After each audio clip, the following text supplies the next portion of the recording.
Selamat pagi saudara-saudara yang saya kasihi dalam Tuhan Yesus Kristus. Pada kesempatan kali ini saya akan menyampaikan satu tema yang berjudul Karya Providensi Allah. Sekali lagi, karya providensi Allah. Apa maksudnya? Baik, langsung saja. Bapak Ibu yang saya kasih dalam Tuhan Yesus Kristus, Allah melaksanakan ketetapannya bukan hanya melalui karya penciptaan, melainkan juga karya providensi Allah. Providensi Allah itu terdiri dari dua hal. Yang pertama, Allah memelihara. Pemeliharaan Allah ini dapat kita gambarkan ketika di luar sana atau ketika kita berada di rumah, ada hujan badai yang besar, kita tetap tenang dan tetap tidur dengan nyenyak. Inilah yang seharusnya dilakukan, atau inilah yang menjadi sikap orang percaya. Karena Allah senantiasa memelihara, menjaga kita. Akan tetapi, kadang-kadang, seringkali, kita sebagai manusia melupakan hal ini. Allah sendirilah yang menopang segala yang ada dengan firman-Nya yang penuh kekuasaan. Ini bisa kita lihat di dalam Ibrani pasal 1 ayat yang ketiga. Kemudian dalam Kisah Para Rasul 17 ayat 21 sampai 28, di situ dalam ringkasnya dikatakan begini, sebab di dalam Dia kita hidup, kita bergerak, kita ada. Selanjutnya dalam Nehemia 9 ayat 6, di situ dikatakan, segala sesuatu akan lenyap seketika bila Allah tidak menopangnya. Engkau yang memberi hidup kepada semuanya ini. Itu dapat kita simpulkan dari ayat-ayat firman Tuhan tadi, menunjukkan bagaimana providensi Allah dalam pemeliharaan Allah itu sendiri sungguh luar biasa. Jadi, yang pertama, karya providensi Allah adalah pemeliharaan Allah bagi seluruh ciptaannya. Dia yang memelihara, Dia pula yang mengendalikan semuanya. Yang kedua, karya providensi Allah yang kedua adalah Allah memerintah. Dalam Mazmur 91 ayat 7 di situ dikatakan, walau 1000 orang rebah di sisimu dan 10.000 di sebelah kananmu, tetapi itu tidak menimpamu. Maksudnya adalah Allah memimpin segenap makhluknya, serta segala tindakan mereka, termasuk hal yang terbesar hingga terkecil. Ini bukan berarti bahwa kita tidak pernah mengalami sakit, kegagalan, atau hal-hal buruk lainnya. Tetapi maksud Allah adalah Allah dapat memperpanjang hidup umatnya jika Ia berkenan melakukannya. Ia dapat mengatur dan mengendalikan segala yang terjadi sedemikian rupa sehingga umatnya tetap aman dan selamat. Keyakinan ini yang membuat orang Kristen atau orang percaya untuk tetap tegak berdiri dalam berbagai keadaan, bahaya tanpa dikuasai oleh rasa takut. Allah itu bagi kita tempat perlindungan dan kekuatan sebagai penolong dalam kesesakan. Sangat terbukti. Sebab itu kita tidak takut sekalipun bumi berubah, sekalipun gunung-gunung goncang di dalam laut. Mazmur 46 ayat 2-3. Nah, Bapak Ibu yang saya kasih dalam Tuhan Yesus Kristus, dari dua karya providensi Allah ini kita mengerti bahwa sekalipun begitu banyak persoalan di tengah-tengah dunia ini, baik itu dalam kehidupan pribadi, dalam kehidupan bergereja, dalam kehidupan bermasyarakat, bahkan secara khusus di tengah-tengah pandemi corona ini, kita harus tetap percaya bahwa pemeliharaan Tuhan dan penyertaan Tuhan, pengendalian Tuhan ada dalam seluruh kehidupan kita, bahkan seluruh dunia ini.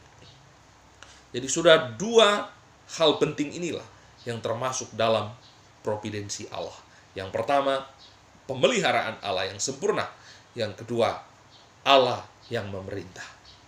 Artinya Allah bertindak dalam segala sesuatu dan Dia mampu mengendalikan karena Dia adalah Allah. Nah, Bapak Ibu yang saya kasih dalam Tuhan Yesus Kristus, ada beberapa hal yang perlu kita renungkan sehubungan dengan karya providensi Allah ini. Yang pertama, pengendalian Allah yang menyeluruh atas alam semesta.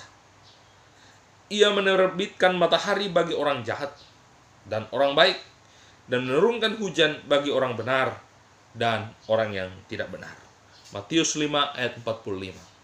Ia menumbuhkan rumput bagi hewan dan tumbuh-tumbuhan untuk diusahakan manusia. Yang mengeluarkan makanan dari dalam tanah. Mazmur 104 ayat 14. Itu semua terjadi tidak secara kebetulan atau secara mekanik. Sebaliknya, Allah melakukan pengendalian mutlak atas semua hal yang terjadi itu.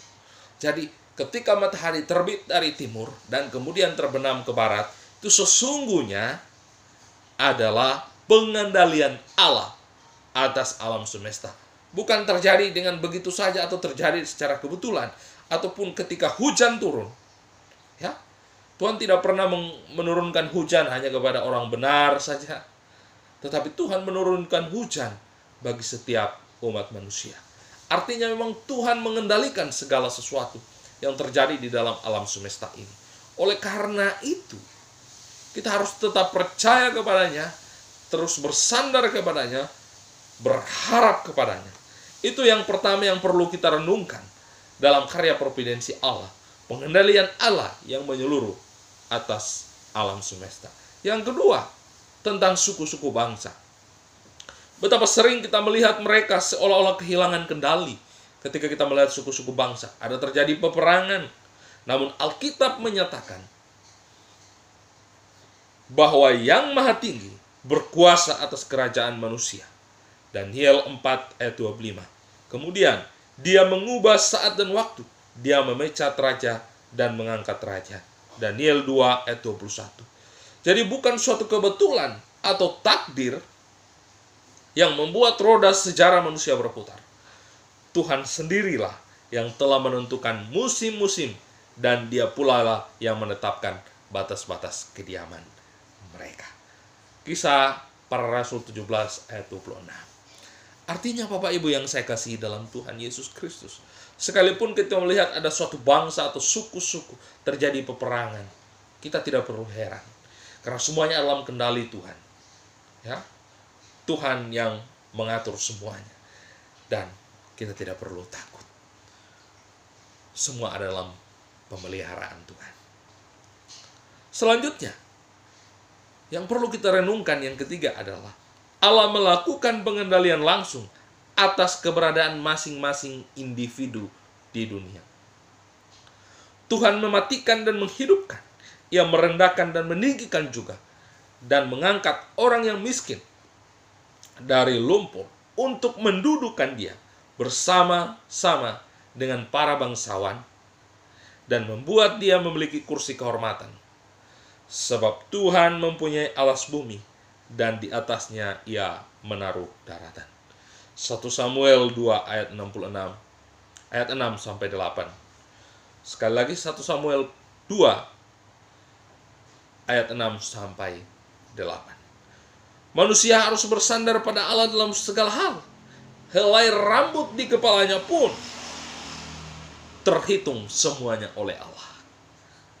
Seperti hari-hari kehidupan manusia di dunia ini. Jadi Tuhan berkuasa atas hidup dan mati kita.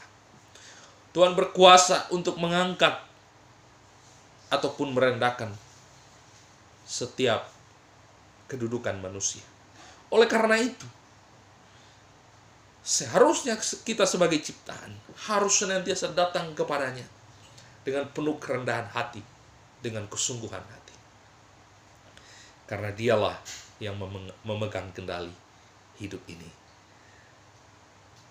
Yang terakhir, yang perlu kita renungkan dalam karya providensi Allah. Yang keempat, Allah menjalankan kendali atas segala tindakan bebas manusia. Alkitab berkata bahwa manusia dapat menimbang-nimbang dalam hati, tetapi jawaban lidah berasal daripada Tuhan. Amsal 16 ayat 1. Ketika seorang manusia menetapkan di dalam hatinya apa yang dia katakan, ataupun apa yang dia lakukan, Allah turut menetapkannya.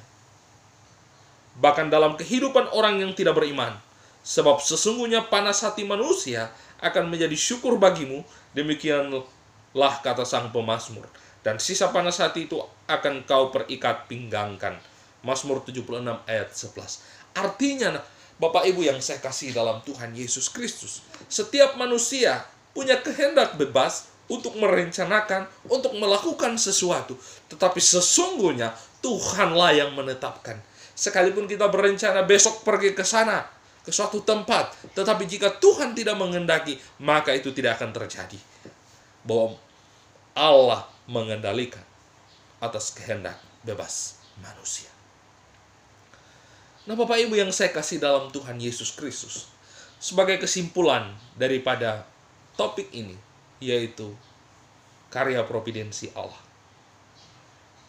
Yang pertama, karya providensi Allah adalah tindakan Allah yang maha kudus, maha bijaksana, maha kuasa dalam memelihara, memerintah segenap ciptaannya beserta segala tindakan mereka.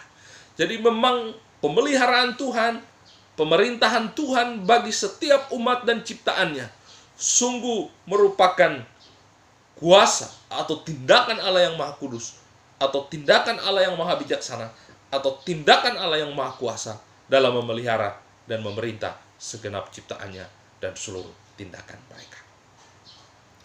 Yang kedua, kesimpulannya, apapun yang terjadi dalam hidup dan kehidupan di dunia ini, kita tidak perlu takut, sebab Allah telah mengatur semuanya.